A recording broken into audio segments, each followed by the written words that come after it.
स्वप्नातील पदार्थ सत्य असतात हे पूर्वपक्षाचं म्हणणं आहे. सिद्धांतीचं म्हणणं आहे की स्वप्नांमधले पदार्थ हे झूट असतात, जागे झाल्यानंतर आपणाला कळतात. तशाच तऱ्हेने जागृतीमध्ये सुद्धा दिसणारे सगळे पदार्थ हे त्या त्या वेळेला आपल्याला सत्य वाटतात, पण ज्या वेळेला वेदांताचं ज्ञान होतं त्यावेळेला हा संपूर्ण संसार मिथ्या झाल्यानंतर हे सगळे पदार्थ देखील आपणाला काय होऊन जातात, मिथ्याच होऊन जातात, खोटेच होऊन जातात. बरोबर आहे? इथपर्यंत आलं आहे. तर हे जे सिद्धांत पूर्वपक्षाने सांगितलं होतं की बाहेर जाऊन झोपलेला माणूस बाहेर जाऊनच स्वप्नामध्ये बाहेरचेच पदार्थ पाहतात, म्हणून ते जागृत पदार्थासारखे स्वप्नातले पदार्थ देखील सत्य आहे. तुम्ही मिथ्या कसं ठरवतात? हे कोणाचं म्हणणं आहे? पूर्वपक्षाचं म्हणणं आहे. त्याच्यावर सांगतात शिष्य त्याचं सांगतोय आपलं म्हणणं. प्राणाशिवाय अंतःकरण व इंद्रिये बाहेर जाऊन सत्य पदार्थ पाहतात, म्हणून स्वप्न पदार्थ सत्य आहेत. बरोबर आहे? ही शंका, आणि त्याचं काय केलं जाणार आहे? उत्तर समाधान देणार आहेत. आता ही शंका तुम्हाला सांगता येईल. शिष्य महाराज, स्वप्नात स्थूल शरीर सोडून प्राण जात नाही. काय? स्वप्नात स्थूल शरीर सोडून प्राण तर जात नाही, माणूस जिवंत असतो त्यावेळेला. बरोबर आहे ना? मग काय होतं? फक्त अंतःकरण आणि इंद्रिये बाहेर जाऊन सत्य पर्वतादी पाहतात. काय झालं? काय काय समजलं? पूर्वपक्षाने काय सांगितलं? प्राण असतो का नाही? स्थूल शरीर सोडून प्राण जातो का? नाही. नंबर एक. दुसरं, मग काय होतं? अंतःकरण, इंद्रिय, मन आणि इंद्रिय बाहेर जाऊन सत्य पर्वत, नदी, मंदिर हे पदार्थ पाहतात. प्राण शरीरातून बाहेर, हे लक्षात घ्याल का? अधोरेखा कराल का याला? पूर्वपक्षाची शंका काय? स्थूल शरीरातून प्राण जात नाही, कारण स्थूल शरीर जिवंत असतं. बरोबर आहे? मग अंतःकरण आणि इंद्रिय बाहेर जाऊन सत्य पर्वतादी पदार्थ पाहतात. बरोबर आहे? प्राण शरीरातून बाहेर जात नाही, म्हणून स्थूल शरीर, म्हणून काय? स्थूल शरीर मरणावस्थेप्रमाणे भयंकर दिसत नाही. काय? मरणावस्थेमध्ये स्थूल शरीर भयंकर दिसतं. बरोबर आहे ना? पण झोपेमध्ये मात्र, स्वप्नामध्ये मात्र तसं भयंकर शरीर दिसत नाही. शरीर थंडही राहत नाही. बरोबर आहे? म्हणून स्थूल शरीर मरणावस्थेप्रमाणे भयंकर दिसत नाही. शिवाय प्राणात ज्ञानशक्ती नाही आहे. प्राणामध्ये काय नाही? कुठली शक्ती नाही, ज्ञानशक्ती नाही. प्राण काहीतरी करू शकतो, भोग घेऊ, अन्नाचा भोग घेऊ शकतो, क्रिया करू शकतो, अन्न खाली ढकलणं, मोठे पदार्थ उचलणं, असल्या गोष्टी प्राण करू शकतो, पण ज्ञानशक्ती नाही. एक क्रियाशक्ती आणि ज्ञानशक्तीवर लिहून ठेवा. शक्ती दोन प्रकारच्या, एक क्रियाशक्ती आणि दोन ज्ञानशक्ती. काय लिहिशा? पुस्तकातच लिहा, वर पॅराग्राफमध्ये. शक्ती किती आहे? दोन. कोण? एक क्रियाशक्ती, दुसरी काय? ज्ञानशक्ती. बरोबर आहे? प्राणात कोणती शक्ती असते? कुठली शक्ती? क्रियाशक्ती असते, पण प्राणशक्ती नसते. लिहा, प्राणात ज्ञानशक्ती नाही. म्हणून बाहेर जाण्यापासून त्याचा उपयोगही नाही. मग कोण साधने आहेत ज्ञानाची? अंतःकरण आणि इंद्रिय. प्राणाचा विचार केला तर प्राणामध्ये क्रियाशक्ती आहे, पण ज्ञानशक्ती नाही. म्हणून प्राण बाहेर जाऊन काही उपयोग नाही. बरोबर आहे. प्राण बाहेर गेला तर काय होईल? हे शरीर मृत होऊन जाईल. बरोबर आहे. म्हणून मग कोणाला बाहेर जायला लावायचं? अंतःकरण आणि ज्ञानेंद्रिय ही ज्ञानाची साधने असल्यामुळे तेवढेच बाहेर जाऊन कोण करतात? सत्य पर्वतादी पाहतात. बरोबर आहे. आता इंद्रिय किती प्रकारची आहेत? दोन. एक कर्मेंद्रिय, ज्ञानेंद्रिय. बरोबर आहे ना. याच्यापैकी ज्ञान देणारी कुठली? ज्ञानेंद्रिय. आणि क्रिया करणारी कोण? तर प्राणाबरोबर स्थूल शरीरामध्ये कर्मेंद्रिय राहतात. कधी? स्वप्नावस्थेमध्ये. पण अंतःकरण म्हणजे मन आणि ज्ञानेंद्रिय मात्र बाहेर जाऊन सगळे पदार्थ पाहतात. बरोबर आहे.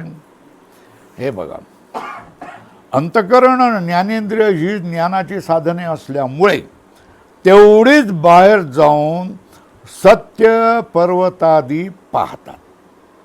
लाल केले, एवढं अधोरेखा केलीत. आणि प्राण आणि कर्मेंद्रिय काय करतात? शरीरातच राहतात. काय? म्हणून झोपलेल्या माणसाला मेला असं म्हणत नाही, कारण तो उठतो. बरोबर आहे. म्हणून मरण निमित्तक दहनादिकापासून संरक्षण होते. का? प्राण चालत असतो आणि कर्मेंद्रिय ही आपली कार्य करत असतात. अंतःकरण आणि ज्ञानेंद्रिय बाह्य पर्वतादिकांना पाहून पुन्हा प्राण आणि कर्मेंद्रियाजवळ येतात. बरोबर आहे.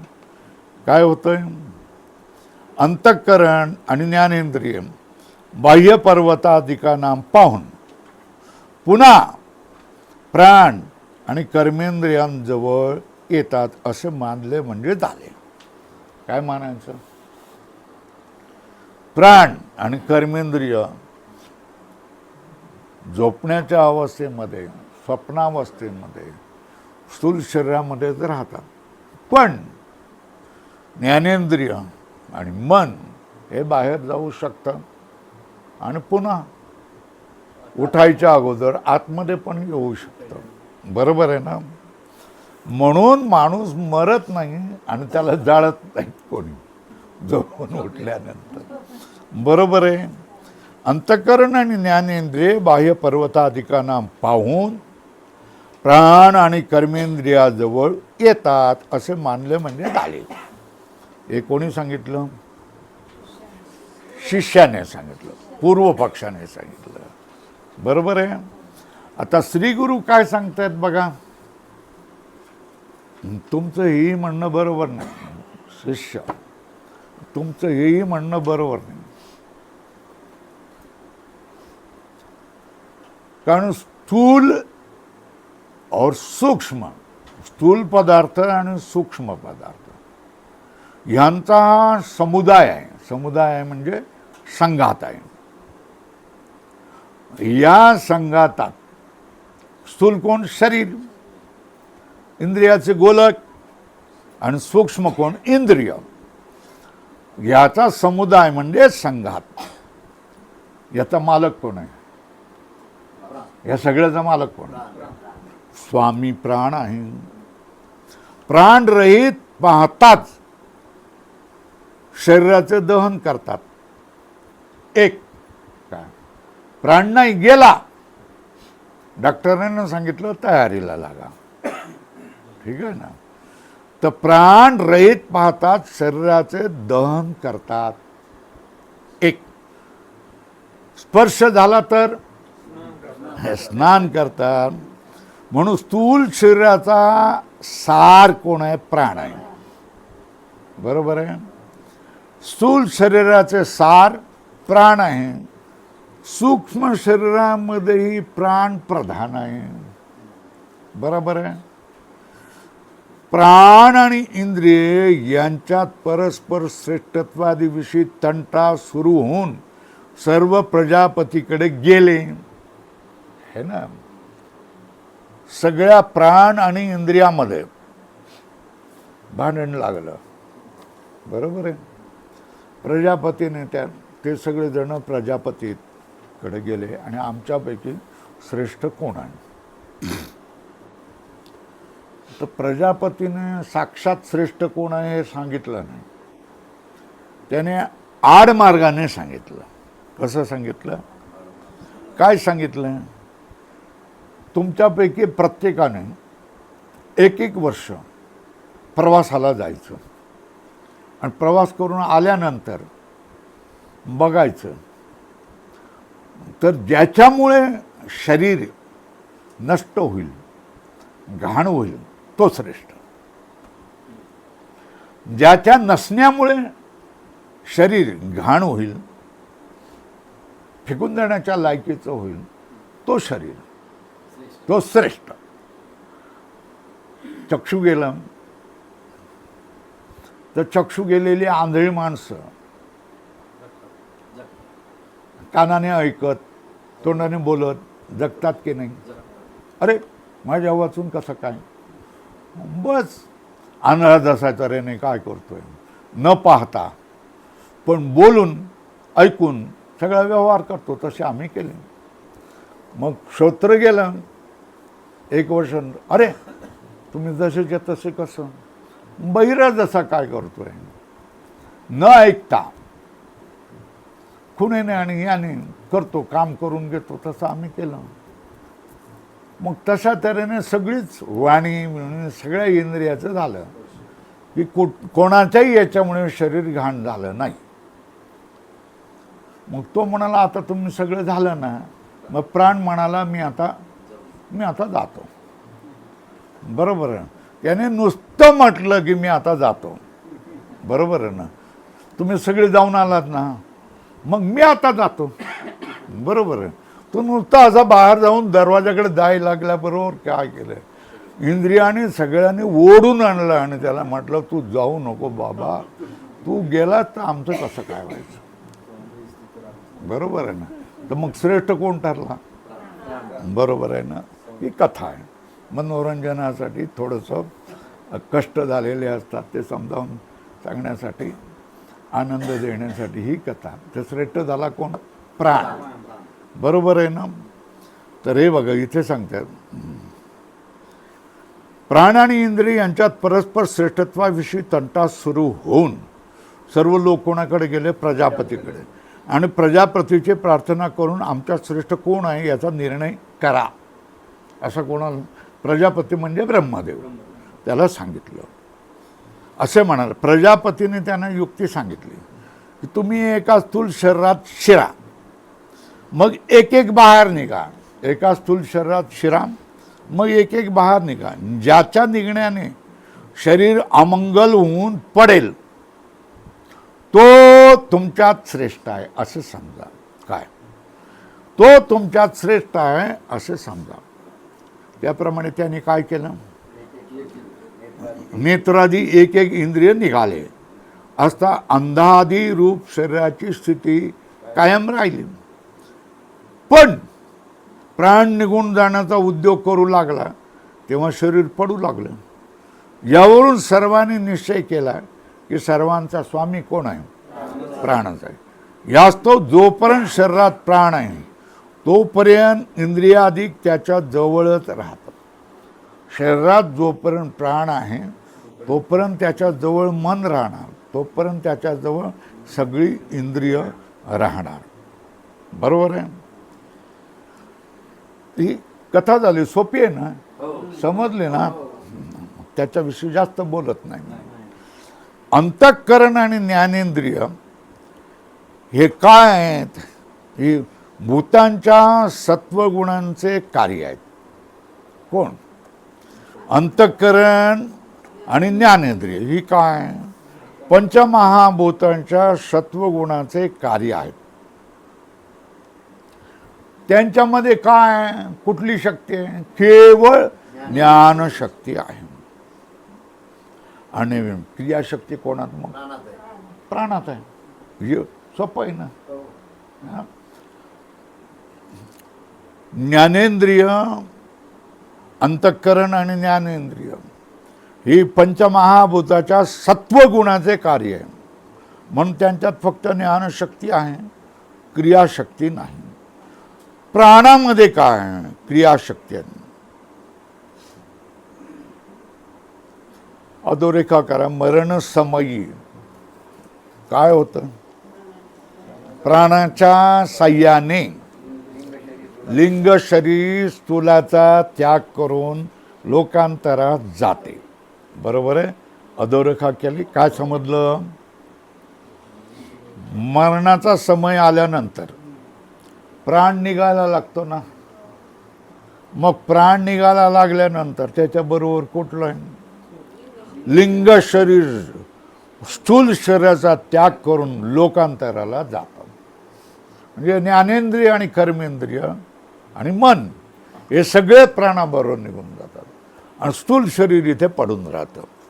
त्याला जमिनीवर ठेवतात, शोक करतात लोक. आणि जे परिपक्व लोक असतात ते म्हणतात चला लवकर, चला लवकर, चला लवकर. लोक खोळंबले आहेत. आणि ते मग त्याच्यामधले जो परिपक्व लोक असतात ते फटाफटा फटाफटा काय करतात? बांबू बांधतात, त्याला हे करतात, तिरडी बांधतात, त्याच्यावर कपडा ठेवतात, त्याच्यावर पुन्हा माणसाला ठेवतात, आंघोळ बिंघोळ घालायला लावतात. महिला असेल तर, पुरुष असेल तर. आणि त्याप्रमाणे त्याला तिरडीला गच्च बांधतात आणि कुठे घेऊन जातात? आता काय करतेस? तिकडचं घेऊन ये. ए माऊली, तिकडची खुर्ची घे. घे. नाही बस बाई, बस. बरं बस. बरं, दोघेही बसा. झालं. मरण समय प्राणाच्या साह्याने काय होतं? लिंग शरीर स्थूल शरीराचा त्याग करून लोकांतराला जाते. बरोबर आहे? काय होतंय? मरण समय प्राणाच्या साह्याने लिंग शरीर काय होते? स्थूलाचा त्याग करून लोकांतराला जाते. बरोबर आहे? हे निश्चित झालं. मरण समय काय होतं? प्राण निघतो, मग शरीर काय पडतं. पण प्राण नुसतं एकटाच जात नाही, तर सूक्ष्म शरीर देखील आता तुझी गरज नाही. सूक्ष्म शरीर प्राणाबरोबर हात धरून निघून जातं. सूक्ष्म शरीर म्हणजे कर्मेंद्रिय, ज्ञानेंद्रिय, अंतःकरण हे पण निघून जातात. हे झालं. आता पॅराग्राफ थोडासा बदला.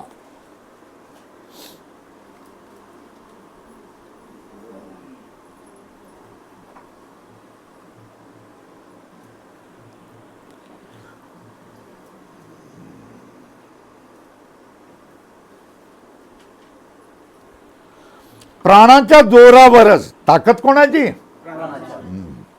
इंद्रियद्वारा अंतःकरण वृत्ती बाहेर घटाधिकापर्यंत जाते. काय? प्राणाच्या जोरावरच आहे ना. ही इंद्रियद्वारा अंतःकरणाची वृत्ती बाहेर घटाधिकापर्यंत जाते. आता आपण पाहतो ना, हे बघा, गुरुजीचा फोटो पाहिला तर अंतःकरण बाहेर गेलं ना, डोळ्यातून अंतःकरण बाहेर गेलं आणि आकाराचं झालं. पण याला कारण कोण? आतमध्ये जो बसलेला प्राण. बरोबर आहे.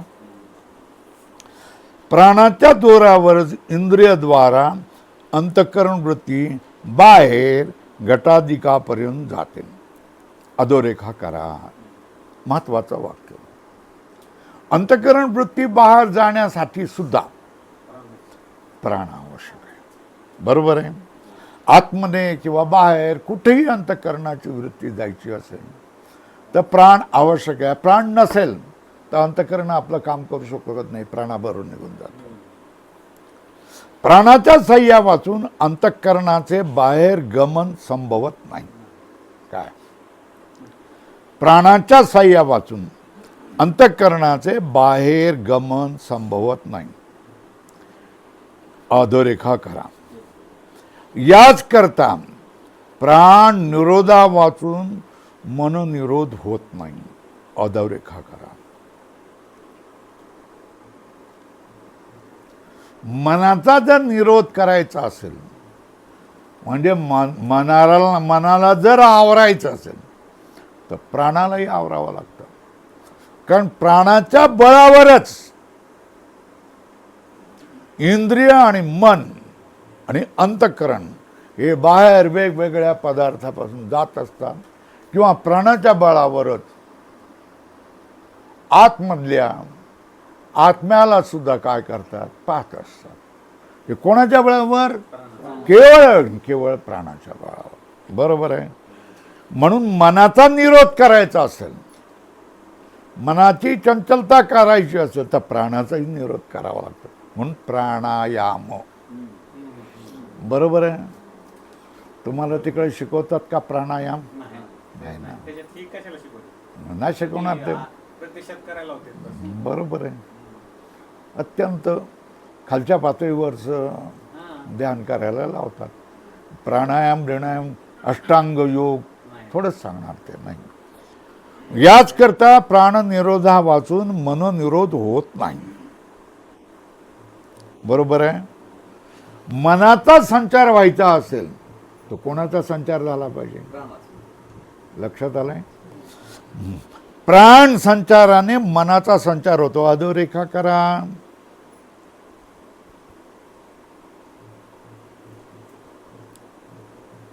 बरोबर आहे. म्हणून ज्याला राजयोग करायचा असेल, कुठला राजयोग? म्हणजे मनाचा निरोध रूप. मनाचा निरोध रूप जो राजयोग, त्याची ज्याच इच्छा असेल स्वल्पविराम करा. त्याला काय करावं लागेल? त्याने प्रथम प्राण निरोध रूप हठयोगाचेच अनुकरण करावे लागते. राजयोगामध्ये ध्यान महत्वाचं असतं आणि हठयोगामध्ये प्राणाचं नियमन करायचं असतं. तर हठयोग जर राजयोग करायचा असेल तर तुम्हाला पहिल्यांदा हठयोग करावा. जर मनाचा निरोध करायचा असेल तर राजयोग, तर तुम्हाला हठयोग करणं जबरदस्तीने प्राणाचा निरोध प्राणायाम करावाच लागेल ना. 16 कला बाहेर, 16 कला आत, ह्या गोष्टीमधून एका पोळीतून झाला, इकडून झाला, कपालभाती वगैरे कितीतरी प्राणायामाचे प्रकार आहेत. ते लोक करतात, त्यांची फळंही त्यांना मिळत असतील. आपण का त्या भानगडीत पडत नाही. बरोबर आहे. ज्यास मनाचा निरोधरूप राजयोग याची ज्यास इच्छा असेल त्याने काय केलं पाहिजे? स्वल्प प्राण निरोध रूप हठयोगाचे अनुकरण करावे. असं कोणी सांगितलं? कुठे सांगितलं? पतंजल योगशास्त्रात सांगितलं. बरोबर आहे. तर निर्णय काय झाला? मग निश्चय काय झाला? निश्चय काय झाला? प्राणाधीन अंतःकरणाचे गमन असते. अधोरेखा करा. काय? प्राणाच्या अधीन अंतःकरणाचे गमनागमन असल्यामुळे प्राण निघाल्या वाचून स्वप्नकाली फक्त अंतःकरण व ज्ञानेंद्रिय बाहेर जातील का? जातील का? नाही जातील. बाहेर इंद्रिय जात असेल तर प्राणालाही जावं लागेल आणि मग तुमचं शरीर मृतच असेल. उठवलं, हलवलं नाही उठत आहे. धावा धावा धावा, लवकर लवकर धावा. बघा स्वामीजींना काय झालंय. ठीक आहे ना, रात्री झोपेतच गेले स्वामीजी. दुसऱ्याचं नाव कशाला घ्यायचं, हाय की नाही. दुसरं कोणाचं नाव कशाला घ्यायचं, हाय की नाही. कारण तुम्ही बोललात आणि शब्द खरा झाला तर, आहे की नाही. मग तुम्ही आता बोलला तर तुमच्याविषयी शब्द खरा होईल, आम्हाला चिंता नाही. आम्ही 81 वर्षाचे झालेलो आहोत. आता काय, जाऊ दे तर राहू देत, काहीच अडचण नाही. शब्द खरा होऊन देत, नको होऊ देत, काय काळजी नाही. तुम्हाला अजून किती पावसाळे बघायचे आहेत, किती मोदीचं राज्य बघायचं आहे ना, आणि किती निवडणुकांमध्ये भाजप जिंकतो हे बघायचं आहे ना.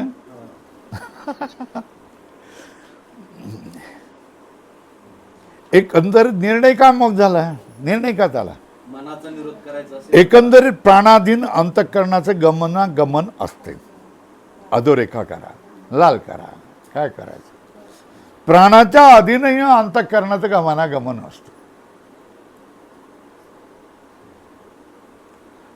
मग म्हणून काय, प्राण जर स्वप्नाच्या काळामध्ये शरीरात, स्थूल शरीरामध्ये धरून राहायला असेल, जागृत असेल आणि या शरीराला मरू देत नसेल, तर अंतःकरण आणि इंद्रिय बाहेर जाणं शक्य नाही. अंतःकरण आणि इंद्रिय बाहेर जाण्यामध्ये पॉवर म्हणजे शक्ती कोणाची आहे, तो प्राण आतच राहिला. मी आत राहणार बुवा म्हणताना, मी काय बाहेर जाणार नाही. कारण या शरीराचं प्रारब्ध अजून संपलेलं नाही. मला बाहेर जाता येणार नाही, मला आतमध्ये जागृत राहावं लागेल. या शरीराला मरू देता येणार नाही. मग तो प्राण जागृत राहतो. प्राण जागृत राहिल्यानंतर अंतःकरण आणि इंद्रिय त्याची सहकारी आहे, त्याच्याबरोबर जाणारी आहेत. ती पण म्हणतात मग आम्ही पण बाहेर जाणार नाही.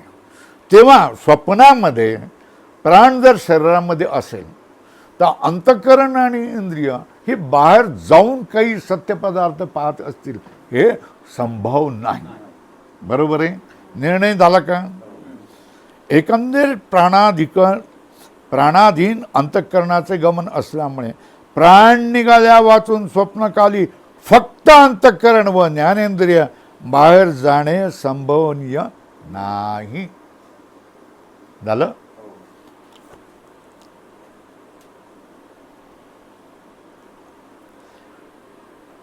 आता इथे पॅराग्राफ बदल करा, कारण ह्याच्यानंतर दुसरं भाग आलाय. इथे संपलं. काय इथे काय सांगितलं, बरोबर आहे ना. शेवटलं वाक्य, आता अंतःकरण बाहेर जाऊन सत्यपदार्थाशी व्यवहार करते, हे कसे अयुक्त आहे ते सांगतो, हे सांगायचं. अजूनपर्यंत काय सांगितलं,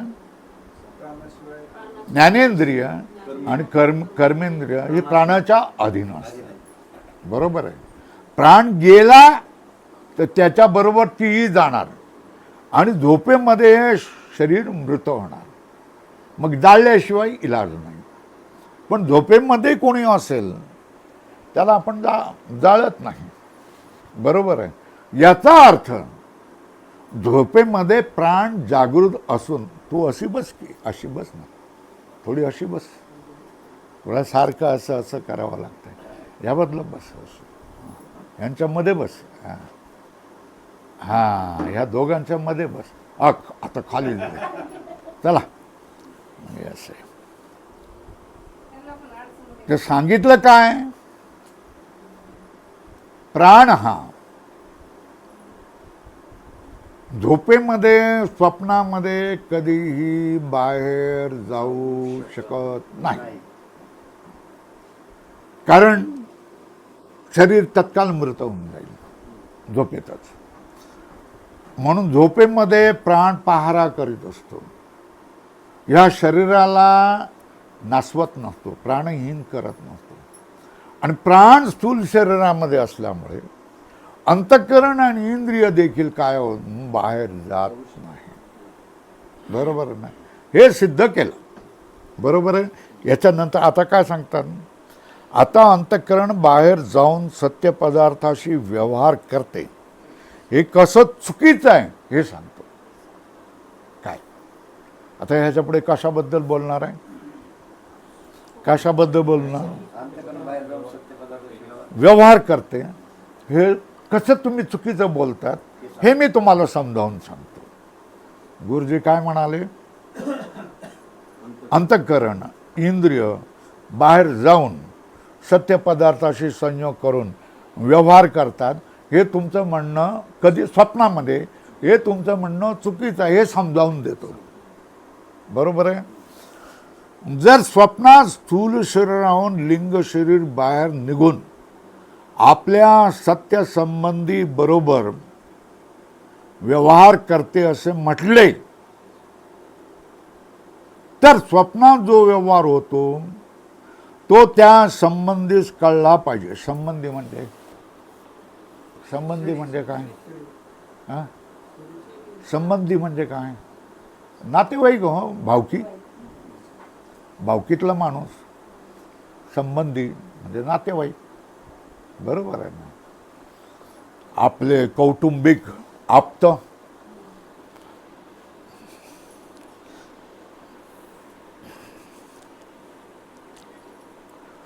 जर स्वप्नात स्थूल शरीराहून लिंग शरीर बाहेर जाऊन स्थूल शरीर इथेच असतं, तर्क केला जातोय. काय केला जातोय? जे नाही असलेलं आहे असं समजून दोष दिला जातो त्याला काय म्हणतात? तर्क. स्थूल शरीर भिन्न होऊन सूक्ष्म शरीर कधीही बाहेर जाऊ शकत नाही. गेलं तर मरण. त्याचा अर्थ काय? मरण. बरोबर आहे.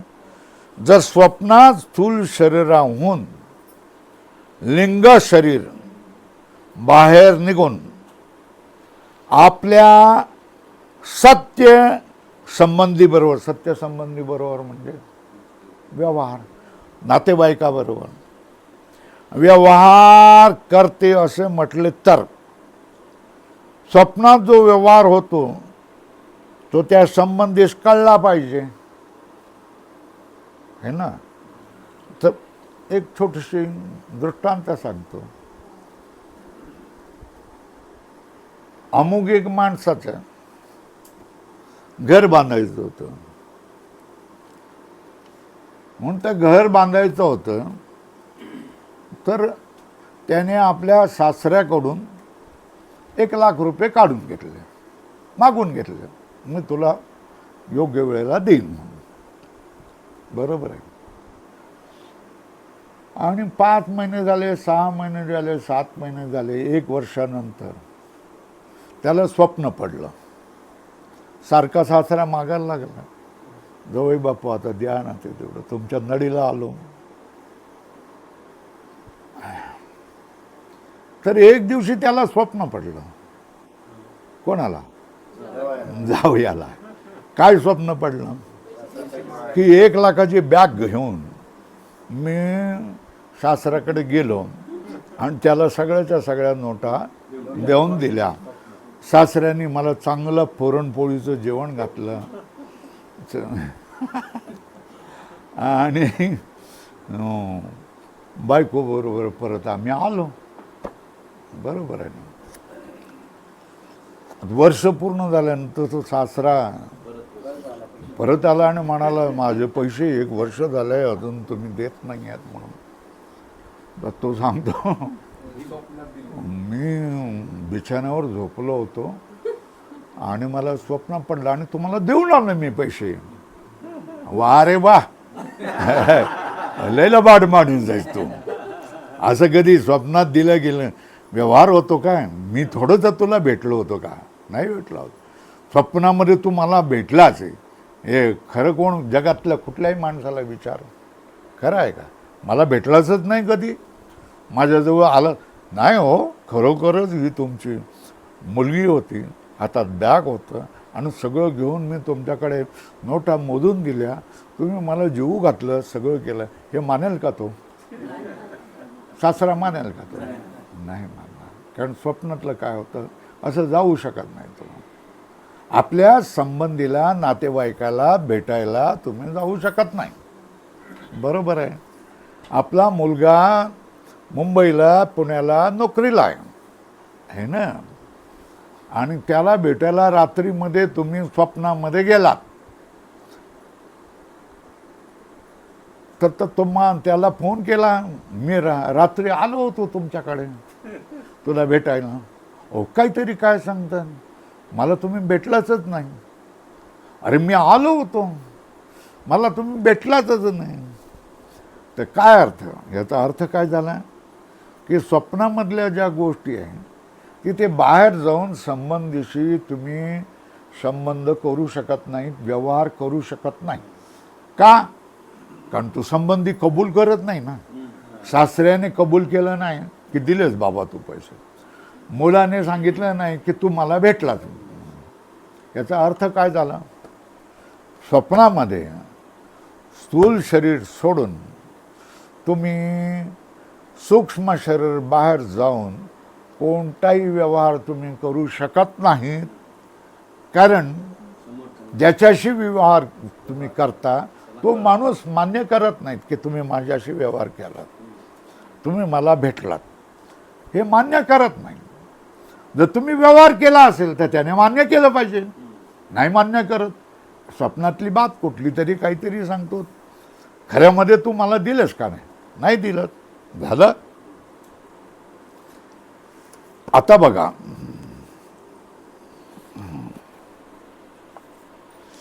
म्हणून स्वप्नामध्ये लिंग शरीराचा स्वप्नात स्थूल शरीराहून लिंग शरीर बाहेर निघून आपल्या सत्य संबंधी म्हणजे नातेवाईकाबरोबर, भावाबरोबर, जावयाबरोबर, सासऱ्याबरोबर, मुलाबरोबर व्यवहार करते असे म्हटले. तो स्वप्नात जो व्यवहार होतो तो त्या संबंधीस कळला पाहिजे ना. आणि त्याने तू रात्री मला भेटला होतास असं फोन करून सांगितलं पाहिजे. तू रात्री मला भेटला होतास, तुझा माझा व्यवहार झाला. तो थोडंच सांगतो, त्याला सांगितलं रात्री मी तुला भेटायला आलो होतो, तो कबूल करेल का? नाही करणार. पण असे कोणीही बोलत नाही.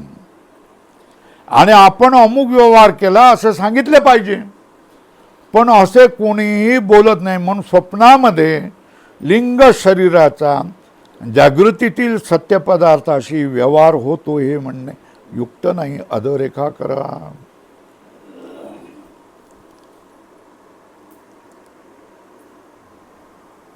बरोबर आहे. अभिप्राय काय? स्वप्नामध्ये स्थूल शरीर सोडून लिंग शरीर बाहेर जाऊन आपल्या नातेवाईकाशी देण्या घेण्याचा व्यवहार करतं हे म्हणणं बरोबर नाही. कारण तो माणूस कबूल करत नाही की तुम्ही रात्री येऊन मला भेटलात आणि मला 1,00,000 रुपये दिलेत, हे कबूल करत नाही. बरोबर. म्हणून अभिप्राय काय? स्वप्नामध्ये स्थूल शरीर सोडून लिंग शरीर बाहेर जाऊन आपल्या नातेवाईकाशी कोणताही संबंध करू शकत नाही. बरोबर आहे ना. बाहेर जाऊन सत्य पदार्थ पाहतो असे म्हटले तर बघा, दिल्लीला जायला 24 तास लागतील की नाही रेल्वेत बसून? बरोबर आहे ना. आणि विमानाने गेलं तर किती? 2 तास लागतील. बरोबर आहे ना. पण 2 तास आणि 24 घंटे तर लागणारच ना. कुठून? इथून दिल्लीतल्या माणसाशी संबंध करायला. पण तो रात्री झोपला किती वाजता? 12 वाजता. आणि 6 वाजता उठला म्हणजे केवळ किती झाले? 6 तास झाले. बरोबर आहे ना. या 6 तासामध्ये दिल्लीला भेटून परत अंथरुणावर येऊन झोपणं हे शक्य आहे का? नाही ना. स्थूल शरीर सोडून दिल्लीतला आपल्या नातेवाईकाशी भेटून परत अंथरुणावर येऊन जसंच्या तसं झोपणं, हे शक्य आहे का? नाही शक्य आहे.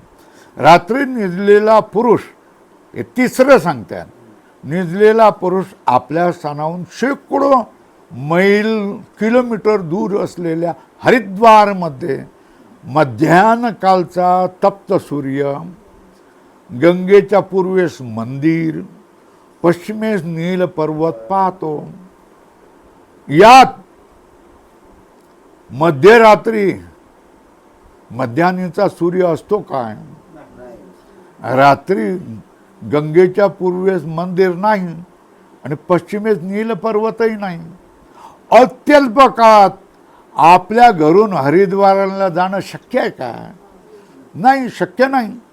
म्हणून स्वप्नामध्ये लिंग देहाचा सत्य पदार्थाबरोबर व्यवहार संभवनीय नाही. अधोरेखा करा. थोड्या वेळात दूरच्या नगरामध्ये जाऊन आपल्या नातेवाईकाशी, मित्राशी व्यवहार करणं सूक्ष्म शरीराला शक्य नाही. म्हणून स्वप्नात कोणी सत्य मनुष्य जाऊन तिकडे व्यवहार करतो हे शक्य नाही. बरोबर आहे.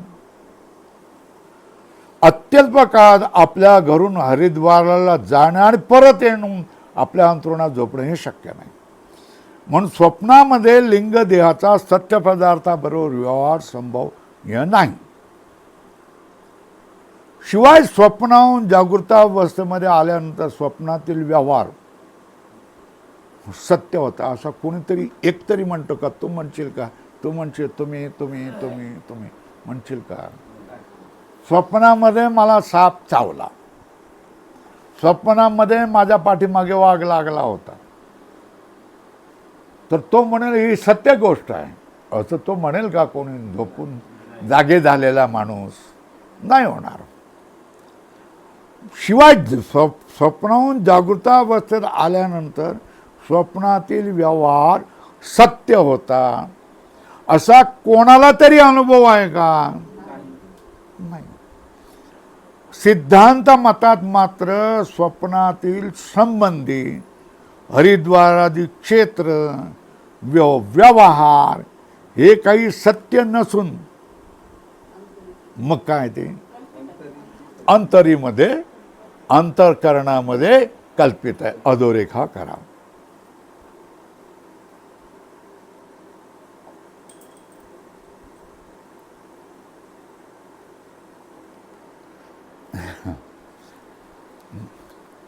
आता पूर्वपक्षी शिष्य म्हणतोय, जागृत पदार्थाची स्मृती म्हणजे स्वप्न नाही किंवा लिंग शरीराने बाहेर जाऊन सत्य पदार्थाबरोबर व्यवहार करणे, या दोन्ही गोष्टी संभव नाही. एवढं आम्ही मानलं. तुमचं काय मानलं? काय मानलं? एक गोष्ट, जागृत पदार्थाची स्मृती म्हणजे स्वप्न. बरोबर आहे. एक. दुसरं, लिंग शरीराने बाहेर जाऊन सत्य पदार्थाबरोबर व्यवहार करणे. दोन. बरोबर आहे. या दोन्ही गोष्टी संभव आहेत का? या दोन्ही गोष्टी संभव नाही. हे समजले. काय समजलं? कबूल काय केलं पूर्व पक्षाने?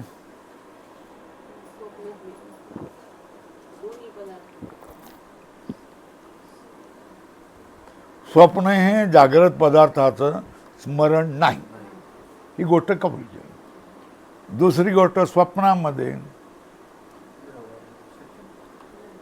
अंतःकरण आणि इंद्रिय म्हणजे सूक्ष्म शरीर बाहेर जाऊन दूरच्या ठिकाणी व्यवहार वगैरे करते, हेही संभव नाही. हेही मानतो. या दोन गोष्टी मानतो. काय मानतो? स्वप्न हे स्मरण नाही हे मी मानलं. नंतर स्वप्नामध्ये कोणी लांबवरचा प्रवास करू शकत नाही आणि परतही येऊ शकत नाही अल्पकाळामध्ये, हेही आम्ही मानलं. पण तुम्ही काय म्हणतात? या दोन्ही गोष्टी संभवत नाही हे समजले. समजावे असं नाही, हे समजले. पण आपण म्हणता की हे सर्व अंतरीच कल्पित आहे, हे म्हटलं ना, हे काही सत्य नसून अंतरीच कल्पित आहे. अधोरेखा केलं की नाही? वर वरच केल्यावर वर केलंय ना. तर आम्हाला आता ही गोष्ट पटत नाही. दोन गोष्टी पटल्या तुमच्या. काय? स्वप्न हे जागृत पदार्थाचं स्मरण नाही. दुसरी गोष्ट, स्वप्नामध्ये सूक्ष्म शरीर बाहेर जाऊन व्यवहार करते, ही गोष्ट पण संभव नाही. या गोष्टी मानल्या. पण काय नाही, पण आपण म्हणता की सर्व अंतःकरणामध्ये कल्पित आहे. बरोबर आहे, अधोरेखा करा. याचा मला बरोबर बोध होत नाही. बरोबर आहे, याचा मला बोध होत नाही. शिवाय प्रमाण बोला ना. काय? शिवाय अंतरीच कल्पित आहे. याच प्रमाण तरी काय? दोन गोष्टी. काय?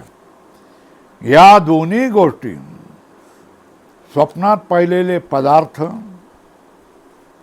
हे अंतःकरणामध्येच कल्पित आहे, हे मला समजत नाही. दुसरी गोष्ट, हे अंतःकरणामध्ये कल्पित आहे, याला प्रमाण काय? दृष्टांत काय? अनुमान प्रमाण का प्रत्यक्ष प्रमाण काय? ते दाखवा ना. ते न दाखवता सरळ म्हणतायत की स्वप्नामधले हे सर्व पदार्थ अंतःकरणामध्ये कल्पित आहे. हे मला पटत नाही. झालं का? पुढे जाऊया. बराच वेळ आहे, 1 तास बरोबर अजून आहे ना. 5:30 पर्यंत करायचं ना. हां हां, चला. आता प्रकरण 5वा प्रकरण आलं. 5वा कल्प आला म्हणा. हां, आता कशाविषयी शंका आणि समाधान राहणार आहेत? कल्पित असल्याविषयी शंका आणि समाधान नाही. स्वप्न पदार्थ अंतरित कल्पित असतात, याच्याविषयी शंका आणि समाधान. यामध्ये काय समजलं जाणार आहे? स्वप्न पदार्थ अंतरित अंतःकरणामध्येच कल्पित असतात, याच्याविषयी शिष्य काय करणार आहे? शंका करणार आहे आणि त्याचं समाधान श्री गुरुच करणार आहे. बरोबर आहे, समजलं? स्वप्नस्थ पदार्थाशी कंठगत पुरीतत नाडीमध्ये उत्पत्ती होते. अधोरेखा करा. सगळीकडे उपनिषदामध्ये सांगितलेलं आहे, स्वप्नील पदार्थ हे कंठामध्ये असणारी एक वर जाणारी नाडी आहे. नाडी म्हणजे रक्तवाहिनी. त्या रक्तवाहिनीचं नाव आहे पुरीतत. काय लिहिलेलं आहे? पुरीतत. या नाडीमध्ये काय? सगळे स्वप्न पदार्थ उत्पन्न होतात. काय? आता कमाल आहे की नाही? नाडी केवढी? एक केसा एवढी. त्याच्यात पर्वत राहील का? हा, नदी, समुद्र काहीच राहू शकत नाही. पण हे सगळे पदार्थ दिसतात ना, म्हणून त्याला कल्पित म्हणावं लागेल. काय? स्वप्नस्थ पदार्थाशी कंठगत पुरीतत नाडीमध्ये उत्पत्ती होते असे वेदामध्ये सांगितले. अधोरेखा करा. काय सांगितले? स्वप्नातले सगळे पदार्थ कंठामध्ये असणाऱ्या पुरीतत नाडीमध्ये उत्पत्ती होते असं वेदामध्ये सांगितलंय. मांडूक्य उपनिषदामध्ये असे सांगितले आहे की जागृत पदार्थ स्वप्नात प्रतीत होत नाहीत. बरोबर आहे? काय? जे जागृत पदार्थ आहे हे स्वप्नात कधीही प्रतीती त्यांची होत नाही, म्हणजे ते स्मरण नाही. बरोबर आहे? अधोरेखा केलाय. रथ, घोडे, रथांचे मार्ग, धूळ, हे सगळे सर्व पदार्थ नवीन उत्पन्न होतात. बरोबर आहे? काय सांगितलं? मांडूक्य उपनिषदामध्ये काय सांगितलेलं आहे? जागृत पदार्थ स्वप्नात प्रतीत होत नाही. अधोरेखा केलीत. मग काय होतं? रथ, रथाचे मार्ग, रथाला जोडलेले घोडे, रथावर चढलेला सारथी, हे सगळं काय होतं? नवीन उत्पन्न होतात. बरोबर? एवढ्याला अधोरेखा केलीत.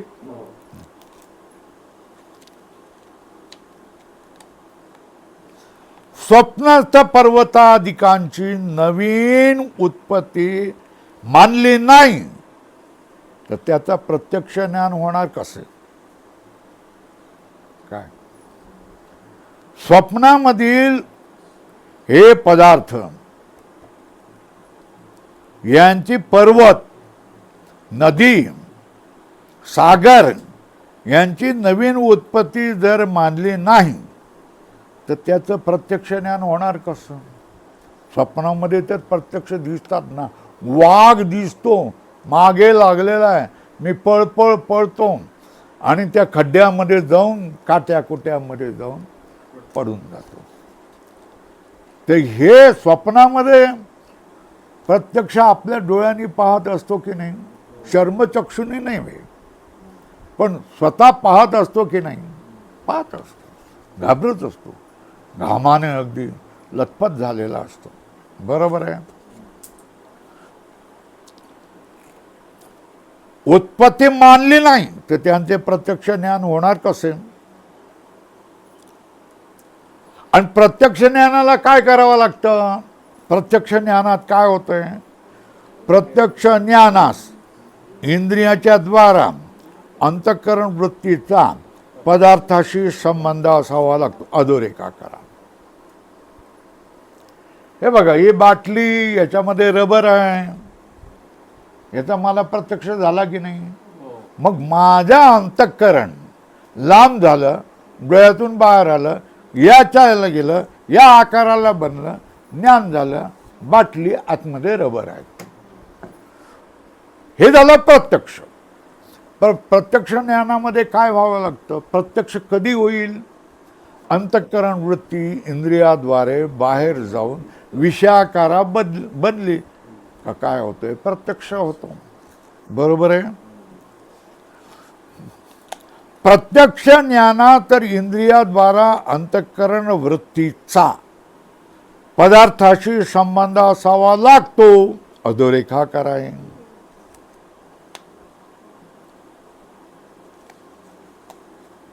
बरोबर आहे? मग काय करावं लागेल? स्वप्नामध्ये म्हणजे झोपल्यानंतर स्वप्नामध्ये आपल्याला पर्वत दिसतात, सागर दिसतात. मग त्याला आपण स्वतः पाहतो, तर इंद्रियसुद्धा दिसतात, त्याच्याविषयी आपण विचार करतो, तर मनही तिथे असतं. तर हे सगळे पदार्थ त्या ठिकाणी उत्पन्न झालेले असले पाहिजे. बरोबर आहे?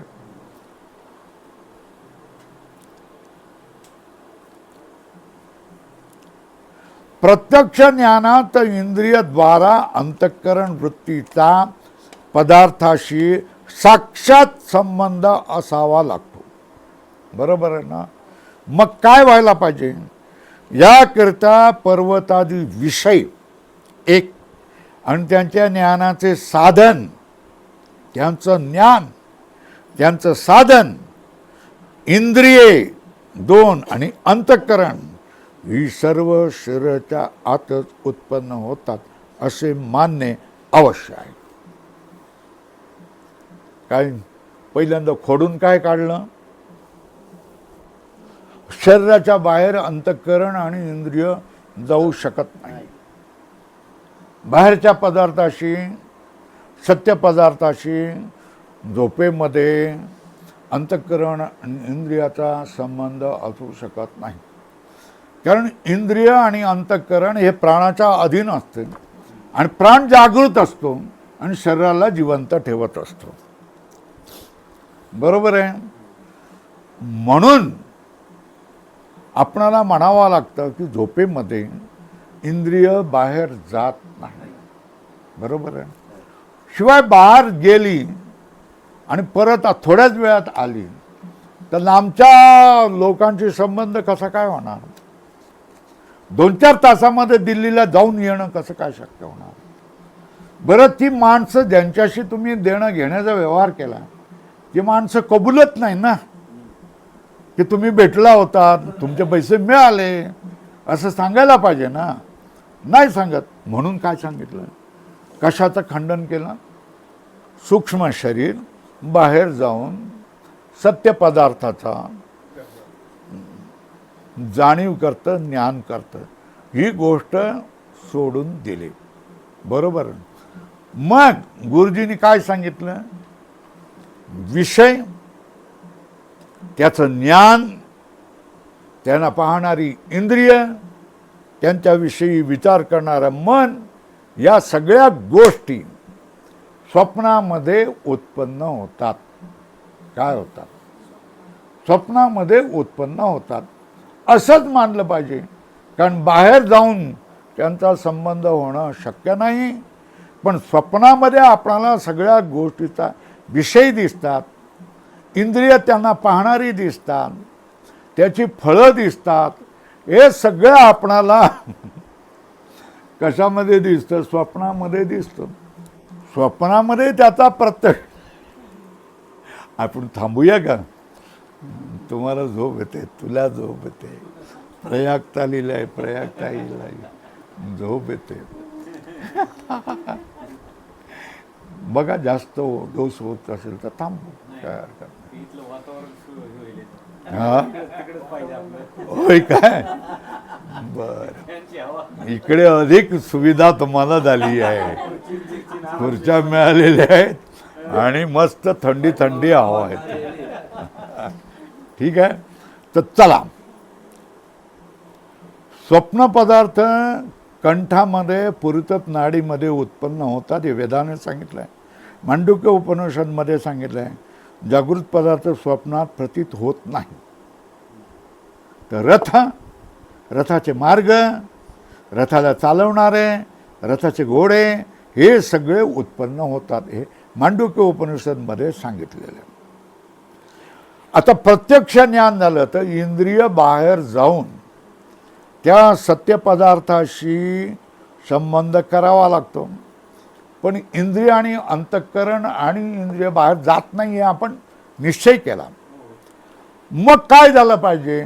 हे सगळं विषय, त्यांना पाहणारी इंद्रिय, त्याच्याविषयी ज्ञान करणारं मन, हे सगळं त्या एवढ्या नाडीमध्ये तयार होतं असं मानलं पाहिजे. हे सगळं शरीराच्या आतच उत्पन्न होतात असे मानणे अवश्य आहे. काय काय? पर्वतादी विषय अधोरेखा करा. त्याच्या ज्ञानाचे साधन इंद्रिये किंवा अंतःकरण अधोरेखा करा. हे सगळंच्या सगळं आतच उत्पन्न होते. हा निर्णय. याच्यावर शिष्याने काय विचारलं? प्रश्न केला. काय?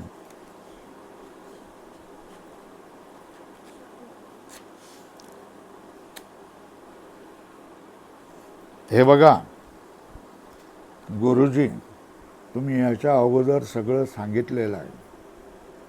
काय? की स्वप्नात दिसणारे पदार्थ कोणाने भासित होतात? साक्षीने भासित होतात. हे साक्षी भाष्य आहे. काय? स्वप्नात दिसणारे पदार्थ कसे कोठे? हे तुम्हीच आम्हाला ठणकावून पुन्हा पुन्हा पुन्हा पुन्हा बोलून सांगितलं की नाही? सांगितलं ना. तेच स्वप्न पदार्थ शुक्ती रजताप्रमाणे साक्षी भाष्य आहेत. मग त्यांच्या ज्ञानाकरता इंद्रियाचा किंवा अंतःकरणाचा काही उपयोग आहे का? उगाच सांगतात इंद्रिय आणि अंतःकरण, या शब्दात तो बोलणार नाही, कारण शिष्य आहे. बरोबर आहे.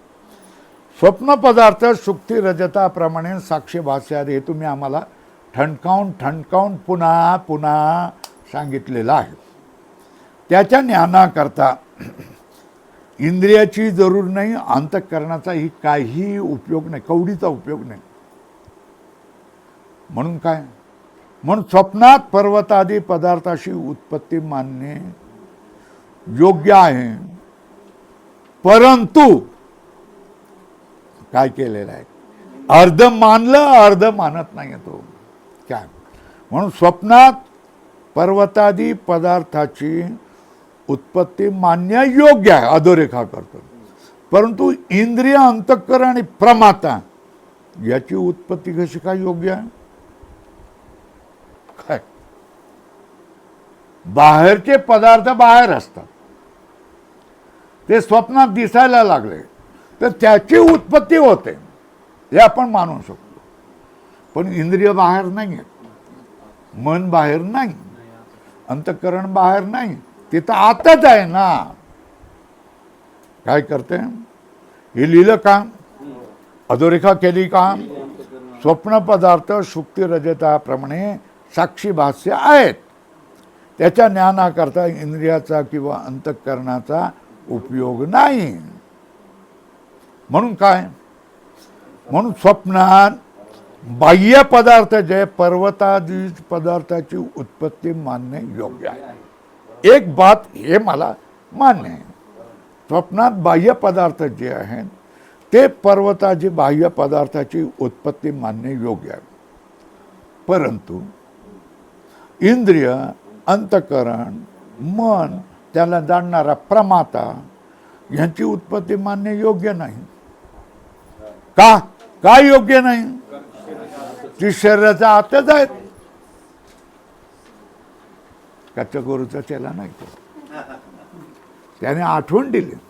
काय आठवण दिली की तुम्ही सांगितलेलं आहे की स्वप्नामध्ये जे जे पदार्थ आहे ज्ञाना प्रकाशित कोण करतो, साक्षी, साक्षी करत असतो. मग त्या ठिकाणी मन, अंतःकरण, अंतःकरणाची वृत्ती या कशाचीच जरुरी नाही आहे. बरोबर आहे, एक बात. दुसरं, वे तुम्ही म्हणतायत की बाह्यचे सागर, पर्वत, बिरवत सगळे पदार्थ होते, यांची उत्पत्ती स्वप्नामध्ये होते हे मानावं लागेल, कारण ते बाहेरचे पदार्थ आहेत. पण इंद्रियाची पण उत्पत्ती होती, मनाची उत्पत्ती होते, अंतःकरणाची उत्पत्ती होते, हे तुम्ही जे म्हणताल हे मनाला पटत नाही. का बरं पटत नाही, ते आतच आहेत. एवढ्यामध्ये त्याची शंका संपली.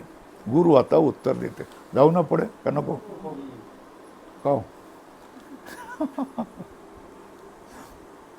आता पुढे कधीही या ठिकाणी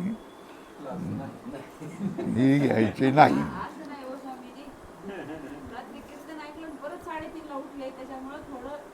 बरोबर आहे, बरोबर आहे. मग पाठ संपू का, त्यानं त्रास जात होता. 12-1 वाजेपर्यंत कीर्तन ऐकलंय, पुन्हा सकाळी 3:30ला उठलाय. मग संपू का.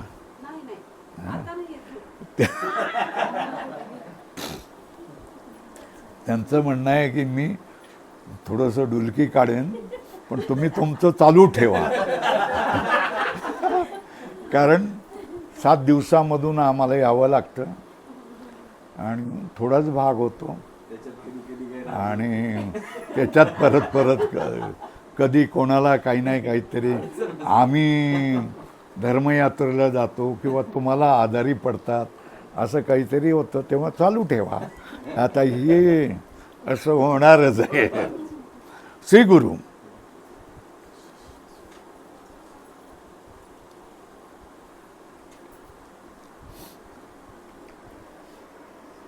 श्री गुरुला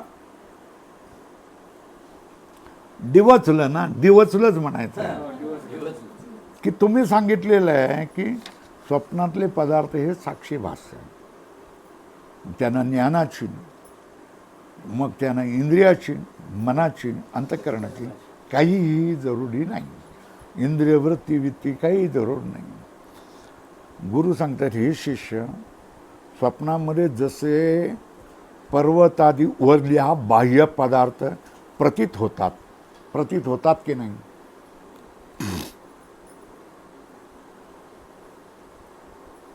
बरोबर आहे. मग तशा त्यांनी इंद्रिय पण प्रतीत होतात की नाही, आणि अंतःकरण पण प्रतीत होतं की नाही. मी पाहतोय, मला वाईट वाटलं, मी भ्यालो, हे अंतःकरण ना, अंतःकरणाची प्रतीती आहे ना. मी धावलो, कर्मेंद्रियाची प्रतीती आहे ना.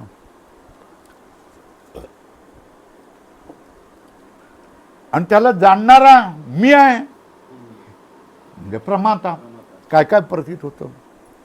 जशा तऱ्हेने पर्वत, सागर आदी सगळे पदार्थ प्रतीत होतात, तशाच तऱ्हेने इंद्रिय, अंतःकरण, प्राणसहित स्थूल शरीर आणि प्रमाता हेही प्रतीत होतात.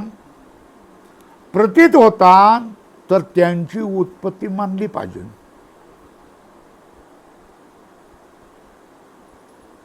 बरोबर आहे.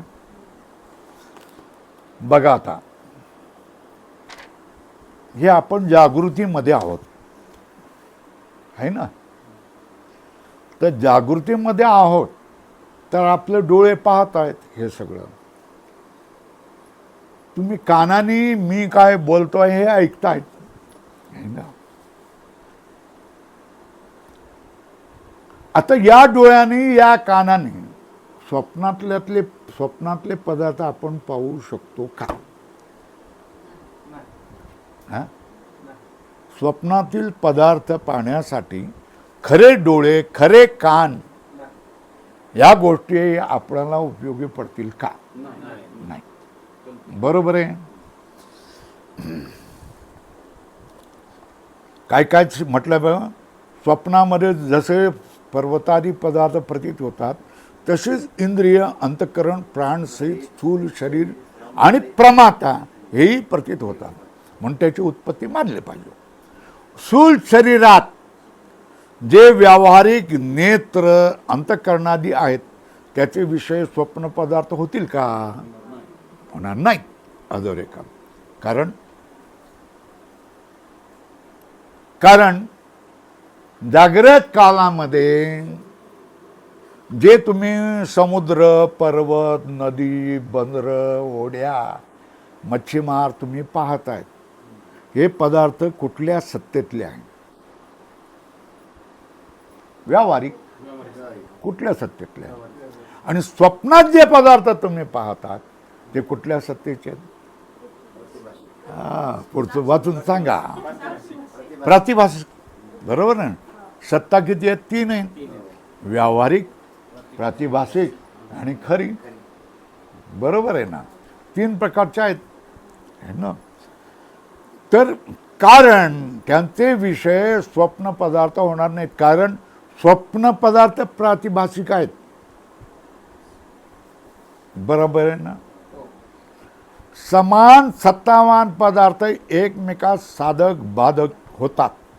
हे कुठे सांगितलं आहे? 5व्या तरंगात सांगितलं आहे.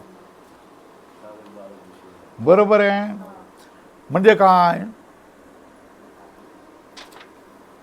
म्हणजे जागृत पदार्थाचे, जागृत कालीन जो पदार्थ आहेत, ते पदार्थ पाहायचे असतील, ऐकायचे असतील, स्पर्श करायचे असतील, तर ज्ञानेंद्रिय देखील कसली पाहिजे? व्यावहारिकच पाहिजे ना. जागृत अवस्थेमधील पदार्थ व्यावहारिक सत्तेवाले आहेत. तर मग इंद्रिय, अंतःकरण, मन, बुद्धी ही देखील व्यावहारिकच पाहिजेत. समान सत्तावाले एक दुसऱ्याला मदत करू शकतात ना. बरोबर आहे ना. मी तुम्हाला मदत करू शकेन किंवा तुम्ही मला मदत करू शकाल, कारण तुम्ही व्यावहारिक आहे, मी व्यावहारिक आहे म्हणून. पण मेलेला माणूस आपणाला कोणाला मदत करू शकेल का? किती इच्छा असेल तर नाही करू शकत, कारण त्याची सत्ता व्यावहारिक नाही आहे. बरोबर आहे ना. ते व्यावहारिक सत्तावालाच दुसऱ्या व्यावहारिक सत्तावाल्याला काही मदत करू शकतो किंवा त्याला नडू शकतो. बरोबर आहे. पण व्यावहारिक सत्तेवाला स्वप्नातल्या पदार्थाला नडला असं होत नाही. तर स्वप्नातल्या पदार्थांमध्ये मी स्वप्नीय पदार्थ आहे आणि त्या ठिकाणी वाघ देखील तो स्वप्नीय पदार्थवाला आहे. दोन्ही प्रातिभासिक आहेत. मग त्या ठिकाणी स्वप्नीय व्यवहार प्रातिभासिक व्यवहार होऊ शकतो. प्रातिभासिक बरोबर आहे. पण या व्यावहारिक सत्तेमधल्या इंद्रियाने आणि अंतःकरणाने स्वप्नातील पदार्थाचा बोध होऊ शकत नाही.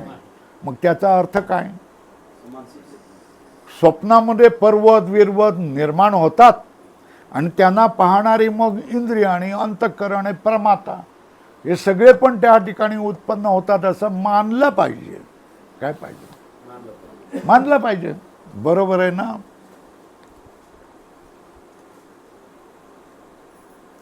म्हणून व्यावहारिक सत्तावा नेत्राधिक स्थूल शरीराच्या ठायी असले तरी त्यांना स्वप्नातील प्रातिभासिक पदार्थ विषय होणार नाही. बरोबर आहे. अधोरेखा केलीत का अधोरेखा? आता पुढे चला. मग शिवाय व्यावहारिक इंद्रिये आपल्या गोलकास सोडून कार्य करण्यास योग्य नाही. बरोबर आहे ना? काय बरोबर आहे? माणूस कोमात जातो म्हणजे काय होतं?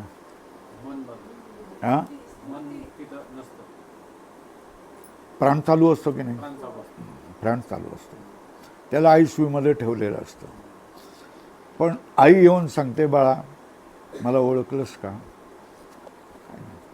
बायको येऊन सांगते, मला ओळखलं का? मी तुमची बायको. ओळखू शकतो का? मग त्याचा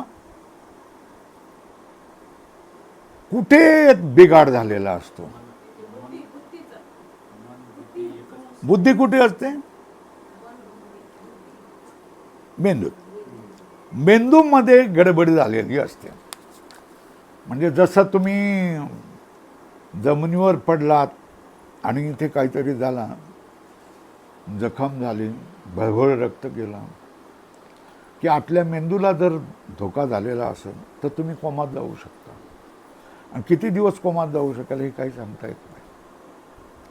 2 महिन्यात, 2 दिवसातही बाहेर येऊ शकतात. 2 महिने लागू का, 6 महिने आणि 40 वर्षही लागू शकतात. बरोबर. तर कोमात जाणं म्हणजे इंद्रिय तुमचं कुठे असतं? इथे नसतं. बरोबर आहे. मग कुठे असतं? मेंदूत असतं. काय? डोळे असून तुम्हाला दिसत नाही याचा अर्थ इथल्या पाहण्याच्या केंद्रावर काहीतरी बिघाड झालेला असतो. बरोबर आहे. मुक्या माणसाला तोंड असतं की नाही? असतं. पण त्या इंद्रियावर, बोलण्याच्या इंद्रियावर जी मेंदूत आहेत त्या ठिकाणी काहीतरी झालेलं असतं. बैर्याचं तीच गोष्ट आहे, लुळ्याची तीच गोष्ट आहे, लकवा येण्याचं तीच गोष्ट आहे. सगळं कुठे? इथे आघात झालेलं असतं. तेव्हा इंद्रिय तुमचे कुठे असतात? आणि हे मग काय? मग याला नेत्र म्हणतात. हे काय? गोलक. याचं नाव काय? गोलक. बरोबर आहे. गोलक म्हणजे बसण्याचं स्थान. बरोबर आहे. बघा मग काय सांगितलंय?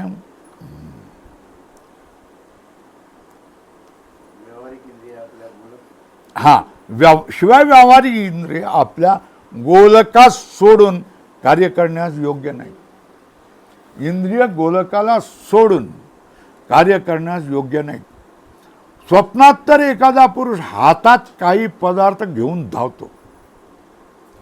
त्याखाली त्याचे हस्तपादादी अवयव लोकास निश्चल दिसतात. काय? स्वप्नात तर एखादा पुरुष हातात काही पदार्थ घेऊन धावतो. त्याखाली त्याचे खरे हस्तपादादी अवयव लोकांना काय दिसतात? निश्चय दिसतात. पण तो स्वप्नात धावतोय. खरे हस्तपादादी काय? तिथेच आहेत, निश्चल दिसतात. यावरून ते स्थूल शरीरातील इंद्रियाचे व्यापार नाहीत. मग जो स्वप्नात जो इंद्रियाचा व्यापार होतो हे स्थूल शरीरातील इंद्रियाचा व्यापार नाही. मग काय होतं तर स्वप्नात नवीन उत्पन्न झालेली हस्तपादादी इंद्रिये ते व्यापार करतात. अधोरेखा करा, पुन्हा पुन्हा समजावून तीच गोष्ट सांगतात. स्वप्नात इंद्रिय उत्पन्न होतात, अंतःकरण उत्पन्न, त्याला जाणणारा प्रमाता देखील काय होतोय उत्पन्न होतो. बरोबर आहे, असे मानणे अवश्य आहे.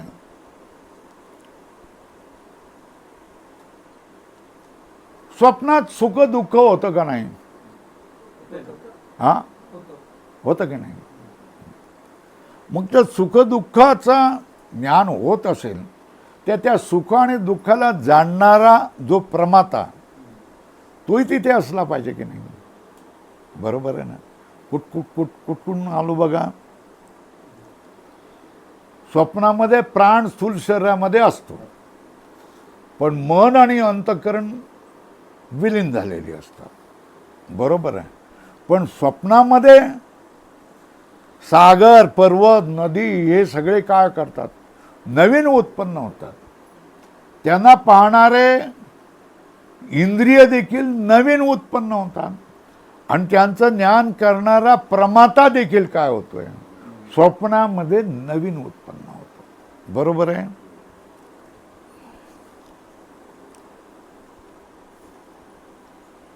स्वप्नामध्ये सुखदुःखाचे हा, ज्ञान आणि स्वप्नामध्ये सुखाचे ज्ञान आणि त्या ज्ञानाला आश्रय व्यापार प्रमाण असेल.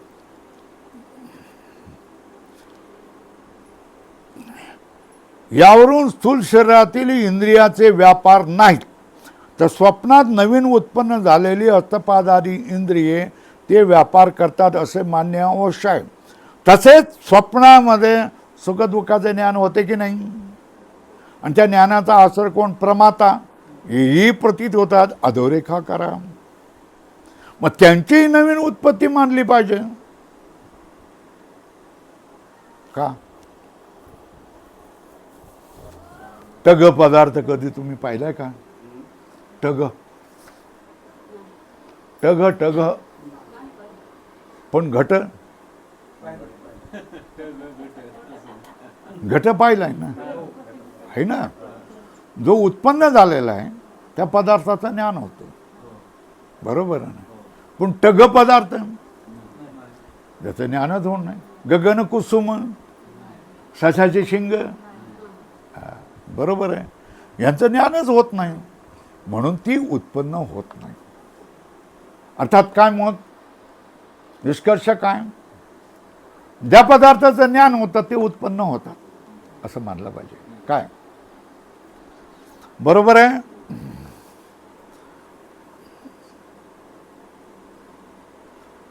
त्यांची नवीन उत्पत्ती मानलीच पाहिजे, कारण उत्पन्न न झालेला पदार्थ प्रतीत होत नाही. काय अधोरेखा केली हे लक्षात ठेवाल का? जो पदार्थ उत्पन्न झालेला नाही त्याचं ज्ञान होतच नाही. जे पदार्थ कोणाचं ज्ञान होतं? अरे जे जे पदार्थ उत्पन्न झालेले आहेत त्यांच्याशी इंद्रियाच्या वृत्तीचा संबंध होतो. आणि हे माउंट एव्हरेस्ट, हा समुद्र, हा समुद्राचा तळ, या सगळं आपण तिथे जाऊन इंद्रियाची वृत्ती झाली तर त्याचं ज्ञान होतं. समुद्राच्या तळाशी किती पदार्थ असतील? असतील, पण त्यांना आपलं ज्ञान झालेलं आहे का? तिथे लोखंड, सोनं बिनं असल्या गोळ्याच्या स्वरूपामध्ये असतं. कधी स्कुबा डायव्हिंग करून आतमध्ये जाऊन तळाला जाऊन पाहिल्यानंतर बरोबर आहे, किंवा ड्रेजिंग करून खालून तेल काढल्यानंतर इथे तेल आहे एवढ्या प्रमाणात आहे हे कळतं. उत्पन्न झालेल्या पदार्थाचंच काय होतं? ज्ञान होतं. आणि ज्या पदार्थाचं ज्ञान होत नाही तो पदार्थ उत्पन्न झालेला नसतो. बरोबर आहे? पुरुषत्वाचं ज्ञान होते. पुरुषाला स्त्रीचं स्त्री मी स्त्री आहे असं ज्ञान होत नाही. काय स्वप्नामध्ये हां, स्वप्नामध्ये मी आहे असं ज्ञान होतं. पण मी स्त्री आहे किंवा ही आहे असं नाही. ज्ञान. पण आई आहे असं ज्ञान होतं की नाही. हा माझा मुलगा आला आहे भेटायला मला, किती दिवसापासून आलेला आहे, अमेरिकेत गेलेला होता. चला 6 पर्यंत जायचं आहे आपणाला, 6व्या. आता बघा, उत्पन्न न झालेला पदार्थ प्रतीत होत नाही हा सिद्धांत अधोरेखा केली. आता एकंदर एवढा जो आपण विचार केला, या एकंदर कारणावरून काय काय होतंय, ज्ञान, ज्ञाता, ज्ञान, ज्ञेयादी, त्रिपुटी, ज्ञानाचे विषय आणि व्यवहार हा सर्व समाज स्वप्नामध्ये नवीन उत्पन्न होतो. काय झालं, ज्ञाता, ज्ञेय, त्यांचं ज्ञान, ज्ञानाचे विषय आणि सर्व व्यवहार आणि हा सर्व समाज स्वप्नामध्ये नवीन उत्पन्न होतो.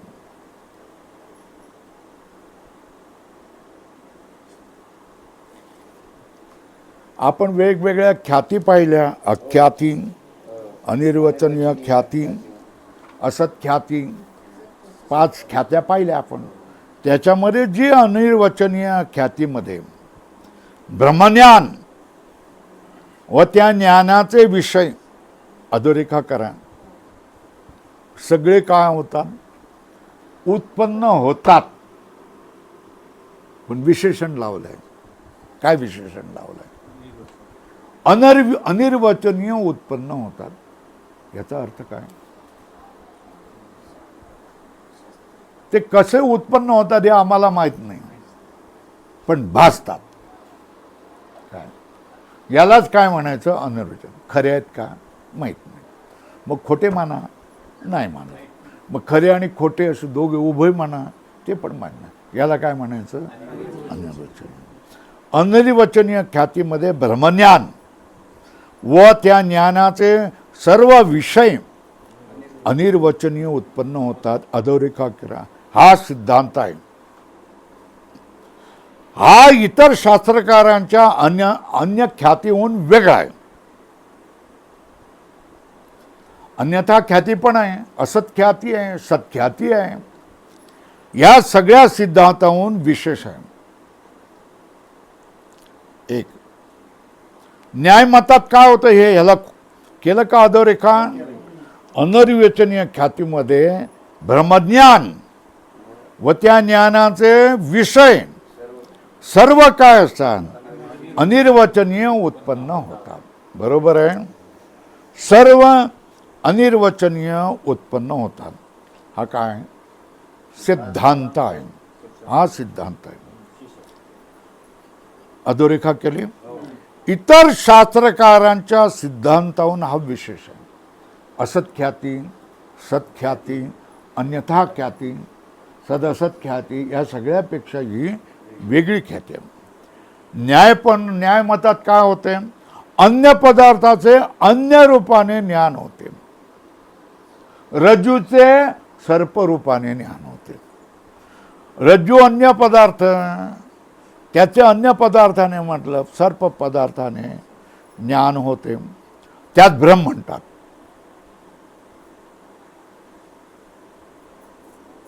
बरोबर आहे, त्याला काय म्हणायचं, भ्रम. सिद्धांतात तर जसा पदार्थ असतो तसंच ज्ञान होते. सिद्धांतामध्ये काय, तुम्हाला ज्ञान कसं होईल, जसा पदार्थ असेल तसंच ज्ञान होईल. अधोरेखा करा. सिद्धांतात तर जसा पदार्थ असतो तसेच ज्ञान होते. बरोबर आहे. मग रज्जूमध्ये सर्पाचं ज्ञान कसं होतं, अरे त्या ठिकाणी सर्प उत्पन्न होतो, हे आपण ऐकलेलं आहे, पाठ केलेलं आहे. सर्प काय होतो, मग तो तावत का नाही, तो अनिर्वचनीय आहे. अनिर्वचनीय सर्प आणि अनिर्वचनीय सर्पाचं ज्ञान, या दोन्ही गोष्टी उत्पन्न होत. हे आपण कुठे मानलेलं आहे, पहिल्या तरंगामध्ये.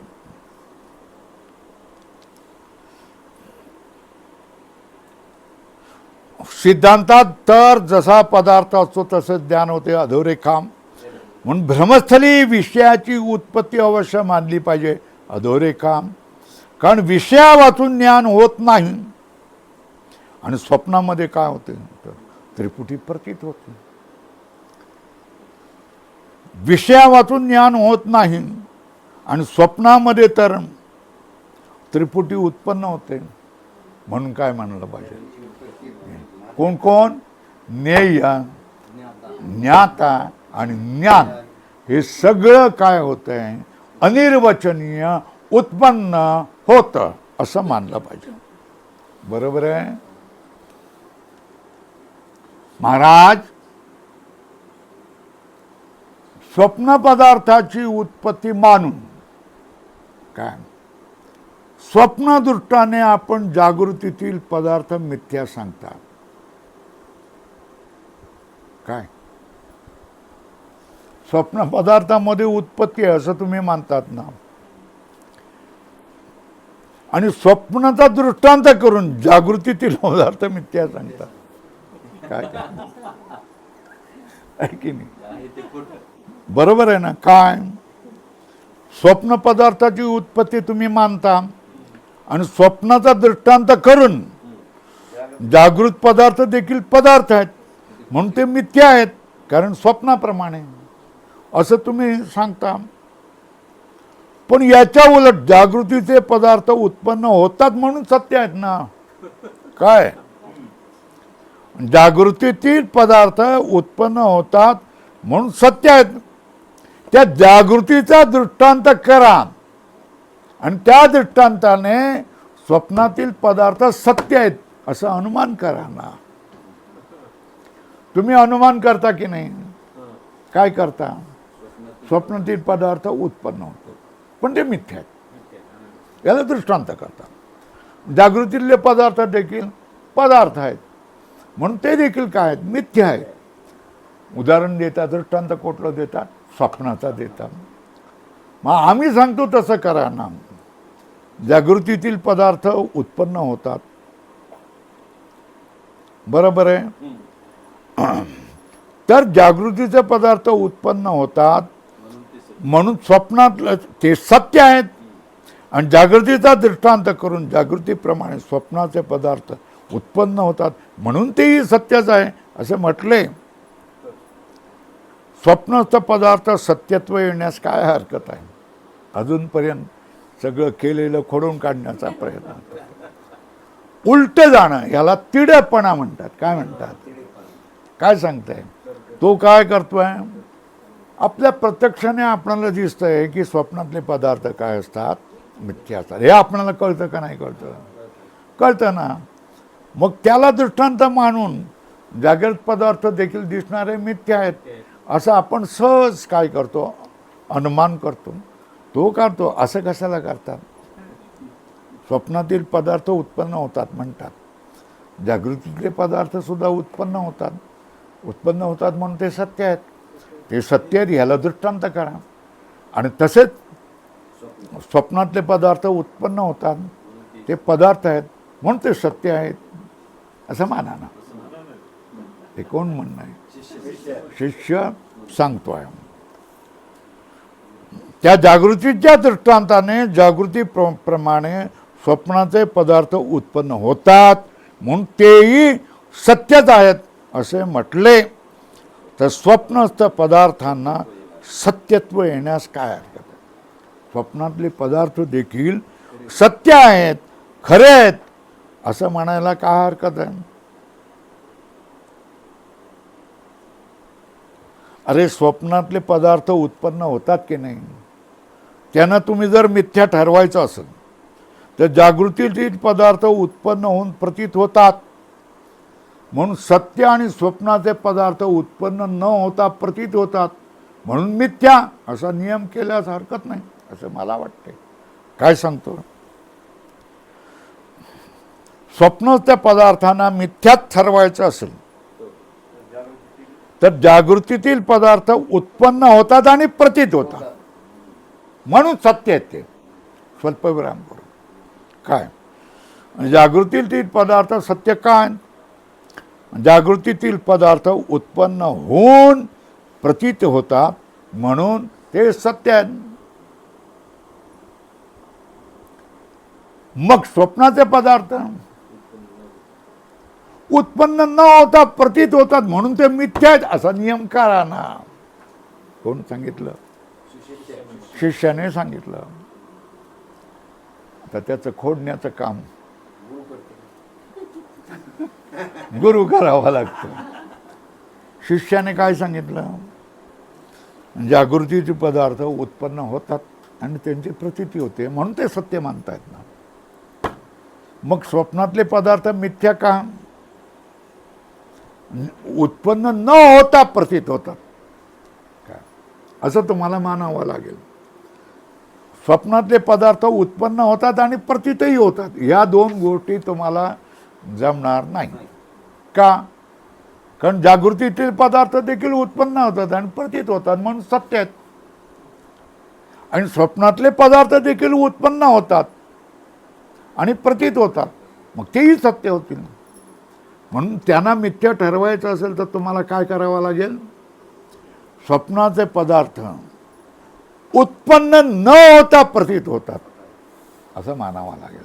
काय थोडंसं जरा घरी जाऊन याचा विचार करा म्हणजे बरोबर जेवून जावा. आता पुढे जात नाही है ना.